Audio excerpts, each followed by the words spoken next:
Halo, kembali bersama saya Maya Melivianti. Saya adalah seorang blogger yang menulis tentang kesehatan dan saya sudah menjalankan diet ini selama 2 tahun terakhir. Memang sih pada awalnya saya sempat melakukan diet yang kurang tepat begitu ya sehingga menyebabkan saya sakit. Kemudian setelah saya mengubah pola diet saya bisa lebih sehat lagi, menurunkan kolesterol, juga asam urat, dan tensi saya walaupun tidak konsumsi obat apapun gitu ya, maksudnya tanpa konsumsi obat apapun, maka itu saya ingin membagikan pelajaran ini sesuai dengan pengalaman pribadi saya begitu. Jadi latar belakang saya itu hanya berdasarkan pengalaman ya dan juga belajar otodidak mengenai nutrisi dan juga mengenai diet gitu yang bisa saya aplikasikan dalam kehidupan saya sehari-hari. Demikian perkenalan singkat saya untuk flashback saja dan dalam pelajaran kali ini saya akan menjelaskan mengenai piramida makanan sehat ya dalam diet sehat itu bagaimana sih piramidanya begitu ya. Dan untuk yang pertama, saya flashback lagi ya dari pelajaran-pelajaran yang sebelumnya bahwa ada 3 hal penting ya dalam diet sehat itu. Nah, yang pertama itu untuk menurunkan berat badan kita perlu adanya defisit kalori ya. Jadi kita harus makan lebih rendah kalori daripada apa yang biasa kita bakar atau kita gunakan untuk kegiatan sehari-hari gitu. Jadi itu adalah inti dari defisit kalori. Dan yang kedua itu adalah konsumsi protein yang cukup. Kenapa harus mengkonsumsi protein yang cukup? Karena protein itu yang membantu untuk membentuk otot kita gitu ya. Dan juga uh, mempercepat metabolisme tubuh sebenarnya kalau kita makan protein yang cukup. Mengapa kita perlu untuk mempercepat metabolisme tubuh? Karena akan lebih cepat lagi membakar kalorinya gitu. Dengan demikian kita akan lebih cepat membakar lemaknya begitu ya. Jadi protein itu mengambil peranan yang penting dalam diet sehat ini. Jadi jangan sampai kita kekurangan protein. Begitu. Nah, dan yang ketiga ini yang akan saya bahas adalah kita perlu untuk makan makanan whole foods gitu ya. Jadi makanan yang alami dan segar gitu, uh, bukan yang cepat saji juga bukan yang kemasan. Nah, kita bisa konsumsi whole foods ini sebanyak 80% gitu ya. Nah, selanjutnya yang perlu kita tekankan juga bahwa kalori itu adalah raja gitu dalam diet ini ya. Jadi untuk diet sehat saya sangat menyarankan bahwa kita tuh menghitung kalori untuk di awal ya. Menghitung kalori, berapa kebutuhan kita kalori juga berapa kebutuhan kalori kita juga berapa kalori yang kita makan sehari-harinya. Jadi kita harus bisa track gitu, mendata makanan apa saja yang kita makan. Karena di setiap makanan itu ada kalorinya gitu. Nah, bahkan sekalipun kita makan makanan sehat, tapi kalau terlalu banyak dan melebihi kebutuhan kalori, maka kita akan tetap bertambah gemuk gitu loh. Jadi kita memang harus punya boundaries gitu, harus punya batasan untuk mengkonsumsi makanan terutama yang mengandung kalori yang tinggi ya harus kita kurangi gitu. Nah, sedangkan apa sih sebenarnya makanan sehat itu ya? Jadi kalau kita bicara tentang diet sehat, kita perlu mengkonsumsi makanan sehat ya. Makanan sehat itu adalah makanan yang bukan makanan siap saji seperti fast food ataupun cemilan-cemilan yang lain gitu ya, makanan kemasan gitu.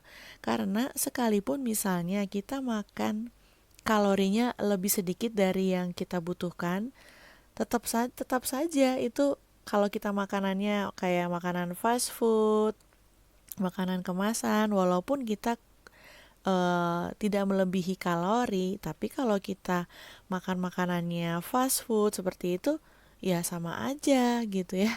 Sama aja kita tetap aja akan bertambah gemuk gitu karena makanan-makanan tersebut mengandung kalori dan lemak yang tinggi gitu. Jadi itu bukan diet namanya kalau kita makan makanan junk food tetap, tapi walaupun cuma sedikit, tapi kalau makanannya tidak dijaga ya seperti digoreng ataupun di apa ya dengan banyak lemak ya tetap aja akan tambah gemuk gitu.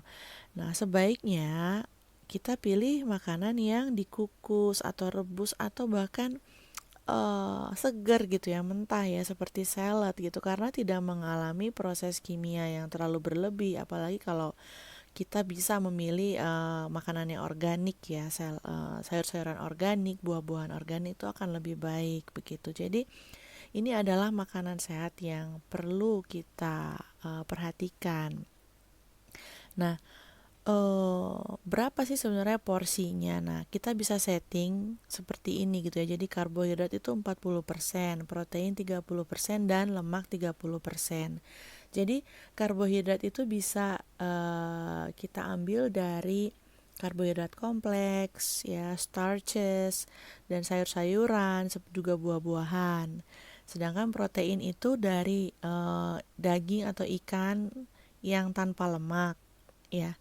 Dan sedangkan lemaknya itu bisa kita ambil dari lemak sehat ya. Jadi olive oil, flaxseed oil, dan juga coconut oil, juga dari kacang-kacangan atau lemak yang mengandung omega 3, omega 6 ataupun omega 9 seperti ikan salmon, ikan tuna begitu ya. Nah, berikutnya ini adalah contoh-contohnya yang saya sebutkan tadi ya, bahwa ini Anda bisa lihat ini adalah sumber dari karbohidrat ya. Kentang kukus juga sayur-sayuran ini adalah sumber karbohidrat juga dan banyak vitamin dan mineral juga di dalamnya. Dan ini adalah sumber protein begitu. Jadi setiap kali kita makan bisa kita perhatikan bahwa karbohidratnya ini adalah sekitar 40% ya di sini dan proteinnya di sini 30% dan lemaknya juga ada di dalam sini ya. Saya menggunakan olive oil untuk memasak ayamnya dan juga ada bumbu-bumbu itu juga mengandung lemak juga, ada gulanya juga. Dan buah-buahan ini juga adalah sumber dari karbohidrat. Juga ada oatmeal, di sini saya menggunakan oatmeal dan granola ya, dan lemak baiknya itu adalah taburan kelapa, kacang-kacangan dan chia seeds. Nah, jadi semua dari nutrisi ya, makronutrisi itu kita harus penuhi gitu ya. Kita harus memenuhi dari karbohidrat, protein dan lemaknya. Nah, 80% dari makanan yang kita konsumsi itu sebaiknya dari sayuran, buah, karbohidrat kompleks seperti nasi merah, ubi, dan kentang. Lalu protein bisa dari ayam, daging, ikan tanpa lemak. Nah, sedangkan 20%-nya lagi kita tuh boleh gitu ya, boleh cheating gitu ya istilahnya. Boleh dari makanan-makanan yang seperti kue, ice cream, atau cereal, ataupun makanan lain yang kita anggap tidak sehat lah gitu. But it's just about 20%. Jadi hanya sekitar 20% dari total kebutuhan kalori kita ya jika di total. Jadi misalnya at the end of the day gitu, di saat sore hari misalnya Anda pengen sedikit makan kue gitu ya, mungkin ada cake or like a cheesecake, chocolate cake, mungkin ada yang kasih ataupun kepingin ya, apalagi kepingin yang manis gitu, Anda bisa makan kue ataupun ice cream uh, with just a little amount gitu ya, jangan terlalu banyak ya, hanya sedikit saja Anda bisa makan gitu dengan porsi yang kecil ya, tidak semuanya dihabiskan. Nah, kenapa itu boleh yang 20% itu adalah cheat meal? Karena kalau tidak makan sama sekali nanti bisa menumpuk gitu ya keinginan itu, dan Anda akan bisa lebih parah gitu makannya setelah mungkin dietnya berhasil, setelah berat badannya dicapai. Nah, setelah itu balas dendam gitu biasanya. Nah, itu yang tidak ingin kita alami ya. Jadi sebenarnya boleh gitu, kalau memang pengen boleh, hanya dengan porsi yang kecil saja begitu. Jadi demikian dari pelajaran saya kali ini mengenai piramida makanan sehat. Semoga bisa membantu Anda dalam menentukan porsi ya, apa saja yang bisa dimakan untuk mencapai diet yang sehat ini. Baik, terima kasih atas waktunya sudah mendengarkan pelajaran saya kali ini. Nanti akan saya sambung lagi di pelajaran yang berikutnya mengenai apa saja sih makanan yang sebenarnya nggak baik, kurang baik gitu untuk diet sehat gitu ya. Akan kita bahas selanjutnya. Oke, terima kasih atas waktunya. Sampai berjumpa di pelajaran berikutnya.